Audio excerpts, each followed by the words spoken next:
Hello guys, my name is Vaishali Sharma और हम लोग आज डिफरेंशियल इक्वेशन पढ़ रहे थे। तो डिफरेंशियल इक्वेशन में अब तक हम लोग इसकी डेफिनेशन, ऑर्डर, डिग्री कैसे फाइंड आउट किया जाता है वो देख चुके हैं। दैट मीन्स बेसिक हम लोग सारा नॉलेज देख चुके हैं। डिफरेंशियल इक्वेशन में हम लोगों ने डिफरेंशियल इक्वेशन में वेरिएबल जो सोल्यूशन निकालने की फॉर्म्स होती हैं उसमें फर्स्ट फॉर्म वेरिएबल सेपरेबल भी देख ली थी। होमोजीनियस डिफरेंशियल इक्वेशन भी हम लोग देख चुके हैं। उसके बाद हम लोगों ने देख लिया था कि अगर कोई इक्वेशन रिड्यूसिबल इन होमोजीनियस फॉर्म में है तो उसे सॉल्व कैसे किया जाता है, वो भी हम लोगों ने पिछले वीडियो में देख लिया है। आज हम लोग जो सबसे इंपॉर्टेंट आता है linear differential equation of first order and first degree में, वो होती है उसकी लीनियर फॉर्म। ठीक है, जो differential equation of first order and first degree है उसमें जो सबसे इंपॉर्टेंट है वो है उसकी लीनियर फॉर्म। मतलब linear differential equation of first order and first degree को कैसे सॉल्व किया जाता है वो आज हम आपके आज की वीडियो में देखेंगे। तो हम स्टार्ट करते हैं कि हमारे पास लीनियर डिफरेंशियल इक्वेशन की डेफिनेशन क्या होती है। ठीक है, what is the definition of linear differential equation.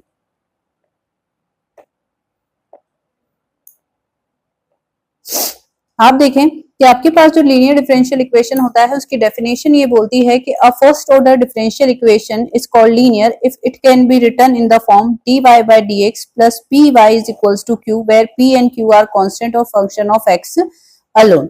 Simple सी बात है कि आपको यहाँ पर क्या बोला जा रहा है कि आपके पास जो इक्वेशन है वो कुछ इस तरह की होनी चाहिए कि dy by dx plus pxy is equals to qx। यहां से मेरा मतलब क्या है कि यहाँ पर जो p और q है, here px and qx, जैसे मैं लिख रही हूं वैसे ही आपको पता चल रहा होगा कि px and qx either functions of x only or constant। ठीक है, अगर आप लीनियर डिफरेंशियल इक्वेशन की ये स्टैंडर्ड फॉर्म लिखते हैं dy by dx plus pxy equals to qx, तो यहाँ पर px और qx दैट मीन्स यहाँ पर आपको ऑब्जर्व करने वाली बात है कि जो y का कोफिशिएंट है वो y क्या है। अगर आप dy by dx देख रहे हैं तो y लीनियर फॉर्म में होना चाहिए, उसी के साथ साथ उसका जो कोफिशिएंट है या तो वो कांस्टेंट होना चाहिए या फिर वो सिंगल x का फंक्शन होना चाहिए। राइट हैंड साइड में जो भी आपके पास विदाउट y और dy by dx वाली टर्म बचेगी वो भी आपके पास सिंपली कांस्टेंट या x का फंक्शन होना चाहिए, तब आप उसे कहते हैं कि ये जो लीनियर डिफरेंशियल इक्वेशन है वो y में लीनियर है। ठीक है, उसके बाद अगर आप मैं बात करूं कि मेरे पास अगर डिफरेंशियल इक्वेशन x में लीनियर हो, ठीक है, ये तो हो गई किस में लीनियर, लीनियर इन y। ठीक है, ये वाली तो लीनियर इन y है। अगर मैं बात करूं कि मेरी differential equation linear in x होगी तो आपको कुछ इस तरह की दिखाई देगी, dx by dy plus pyx equals to qy, कुछ इस फॉर्म की दिखाई देगी। यहाँ पर py और qy या तो कांस्टेंट होंगे, either functions of y only और कांस्टेंट। ठीक है, इस तरह से दिखाई देंगी। अगर तब आप इसे कहेंगे कि आपकी जो ये डिफरेंशियल इक्वेशन है first order and first degree की वो लीनियर है किस में, x में। ये स्टैंडर्ड फॉर्म हुई लीनियर इन x की। अब लीनियर इन x क्यों बोल रही हूँ, क्योंकि यहाँ पर जो वेरिएबल है x, इंडिपेंडेंट वेरिएबल है x, उसकी पावर कितनी है 1। ये लीनियर इन y है, क्यों, क्योंकि यहाँ पर इंडिपेंडेंट वेरिएबल y की पावर 1 है। तो आपको यहाँ से देखकर ऑब्जर्व करना पड़ेगा कि जो आपकी डिफरेंशियल इक्वेशन है वो x में लीनियर है या y में लीनियर है। ठीक है, उसके बाद इसको सॉल्व करने का मेथड क्या होता है, what is the procedure to solve the linear differential equation.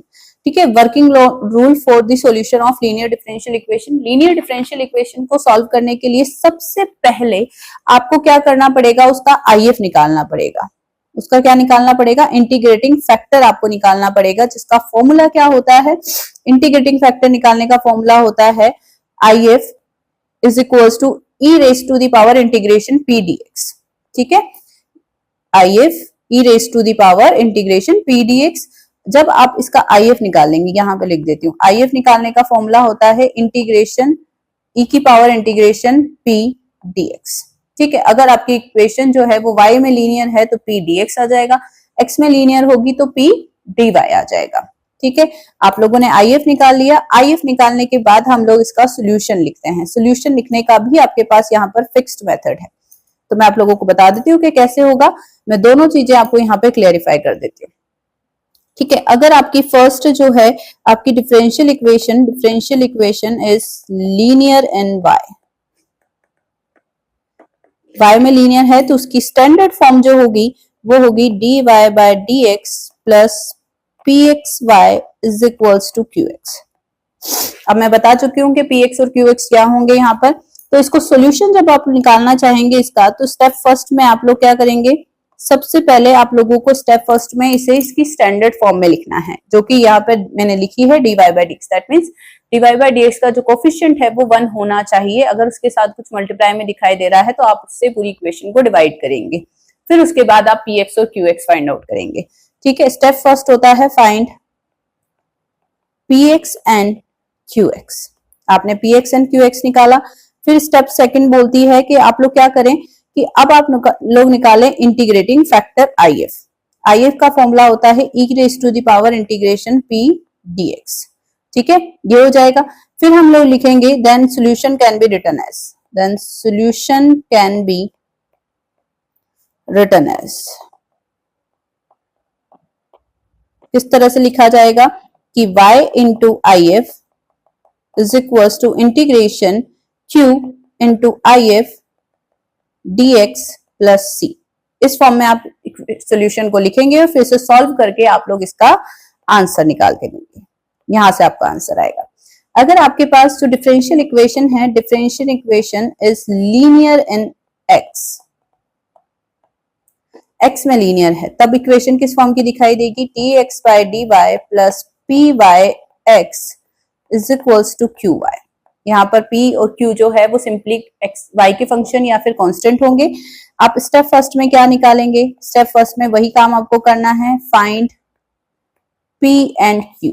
p और q निकालेंगे आप लोग। स्टेप सेकंड में आप लोगों को वही if निकालना है, लेकिन अब जो ध्यान देना है if निकालते वक्त आप ध्यान दें कि यहाँ पर इंडिपेंडेंट वेरिएबल चेंज हो गया है, तो इंटीग्रेशन किसके रेस्पेक्ट में होगा, y के रेस्पेक्ट में होगा, तो p dy आ जाएगा। ठीक है, फिर आप solution can be written as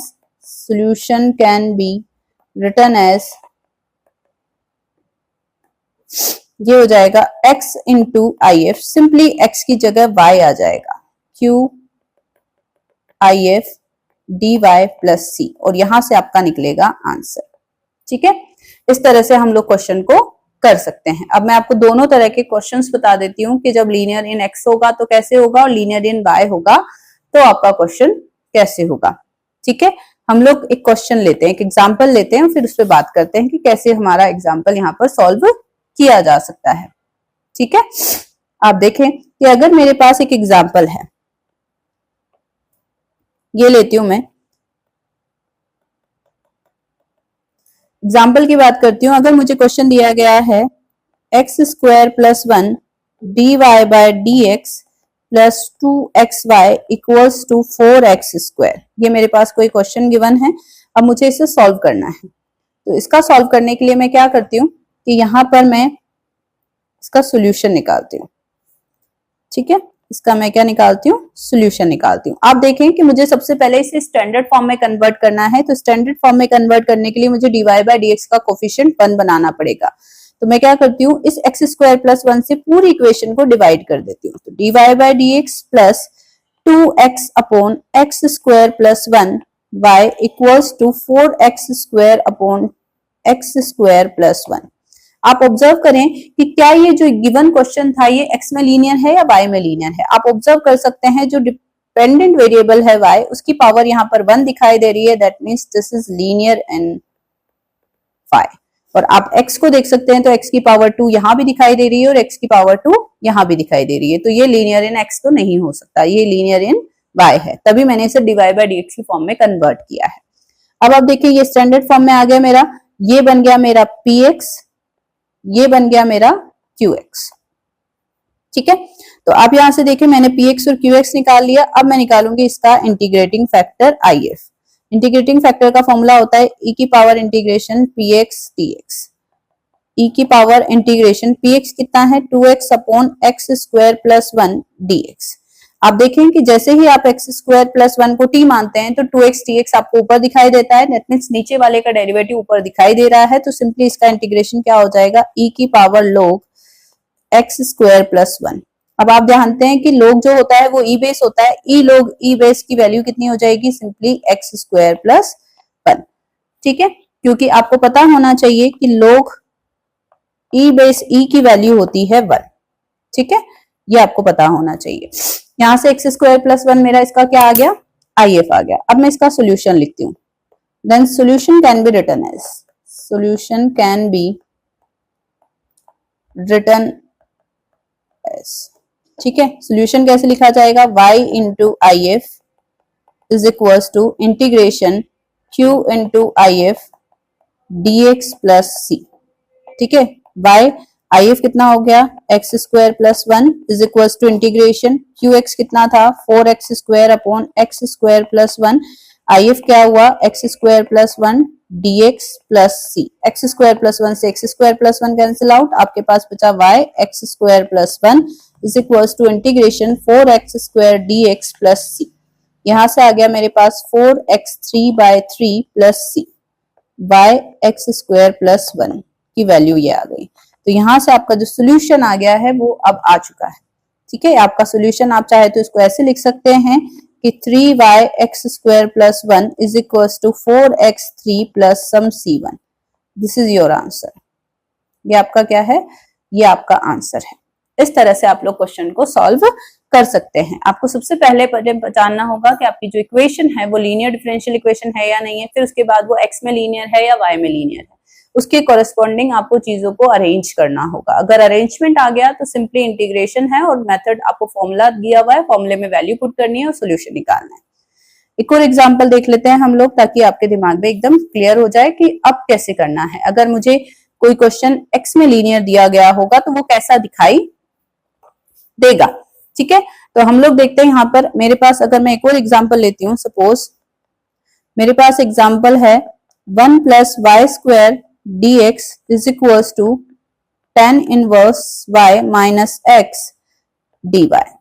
आप ऑब्जर्व करें कि सबसे पहले आप यहाँ पर इस इक्वेशन में देखेंगे कि आपके पास जो वेरिएबल है x और y, उनमें से लीनियर फॉर्म में क्या है, x है या y है। आप ऑब्जर्व कर सकते हैं कि यहाँ पर जो y दे रखा है वो y स्क्वायर है, दैट मीन्स ये लीनियर नहीं है, और x जो है वो लीनियर फॉर्म में दे रखा है।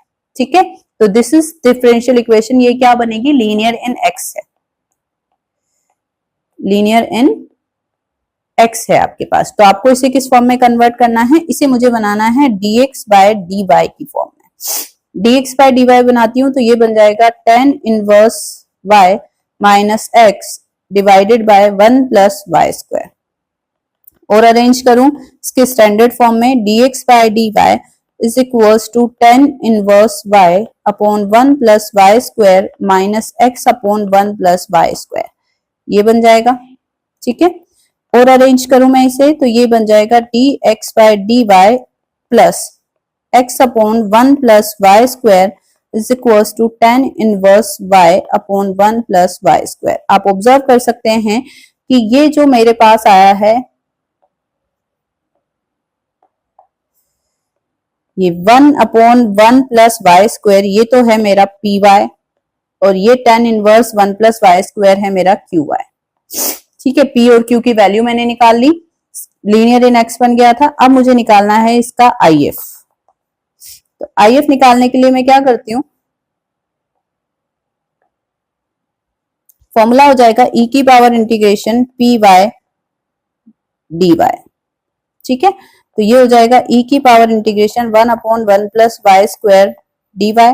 इंटीग्रेशन करेंगे तो जो इसका आईएफ आएगा वो आ जाएगा ई की पावर इंटीग्रेशन ई की पावर tan इनवर्स y। ये मेरा आईएफ आ गया। आईएफ आ गया तो अब मुझे इसका सोल्यूशन निकालना है। Then solution can be written as, solution can be written as, किस तरह से लिखा जाएगा, x into IF is equal to integration q into IF dy plus c। ठीक है, x आईएफ आ गया e की power tan inverse y is equal to q, Q कितना था मेरे पास, क्यू था मेरे पास tan inverse y upon 1 plus y square, और आई एफ आ गया tan inverse y dy plus सी। आप ऑब्जर्व कर सकते हैं कि x e की power tan inverse y, simply मुझे इंटीग्रेशन करना है। यहाँ पर मैं tan इनवर्स y को क्या मान लेती हूँ, सम कुछ भी मान लो, t मान लो या फिर आप p मान लो, ठीक है। अगर मैं यहाँ पर लिखती हूँ कि अगर मैंने tan इनवर्स y को p माना तो 1 upon 1 plus y square d y जो बन जाएगा वो मेरा dp बन जाएगा, ठीक है। तो आप मेरा देखें ये इंटीग्रेशन आ जाएगा tan इनवर्स की जगह p स्क्वायर, और ये आ जाएगा 1 plus y square d y जो है मेरा वो dp बन जाएगा, तो p square dp plus c बन जाएगा। यहां से मैं इसको सॉल्व कर लेती हूँ, तो x tan inverse y is equal to p square का p3/3 आ जाएगा, that means 1/3 tan inverse y की power 3 plus c। This is ये मेरा आंसर हो जाएगा।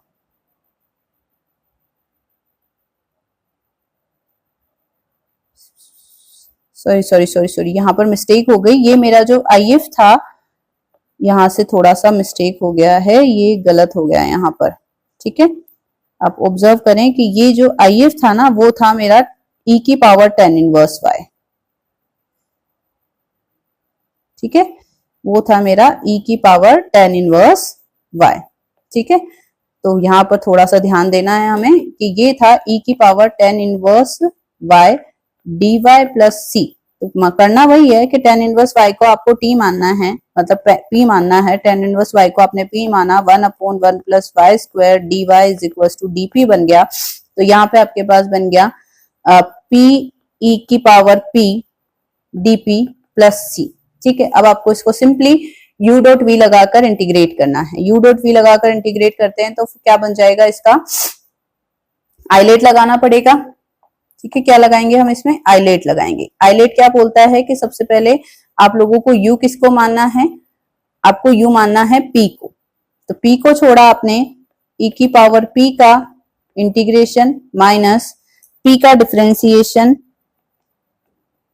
e की पावर p का इंटीग्रेशन, और फिर जो आएगा उसका वापस से इंटीग्रेशन प्लस c, ये हो जाएगा। तो ये हो गया मेरे पास x tan inverse y is equal to p e की पावर p, डिफरेंशिएशन करेंगे 1, e की पावर p का इंटीग्रेशन e की पावर p होगा, फिर e की पावर p का इंटीग्रेशन e की पावर p हो जाएगा प्लस c। तो ये मेरा आंसर हो जाएगा। अब p की जगह आपको सिर्फ वैल्यू पुट करनी है, p इज इक्वल टू, आप मतलब आंसर हो जाएगा आपका कुछ ये,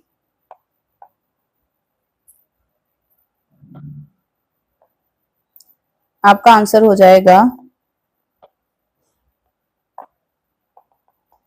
x tan inverse y is equals to e की power p, that means e की power tan inverse y tan inverse y minus 1 plus c, ये मेरा आंसर हो जाएगा, ठीक है। इसको इस तरह से सॉल्व करना है। अब आप चाहे तो tan इनवर्स y से डिवाइड कर सकते हैं और सॉल्व कर सकते हैं, ये आपका आंसर हो जाएगा, ठीक है। इस तरह से हम लोग linear differential equation of first order and first degree को सॉल्व कर सकते हैं।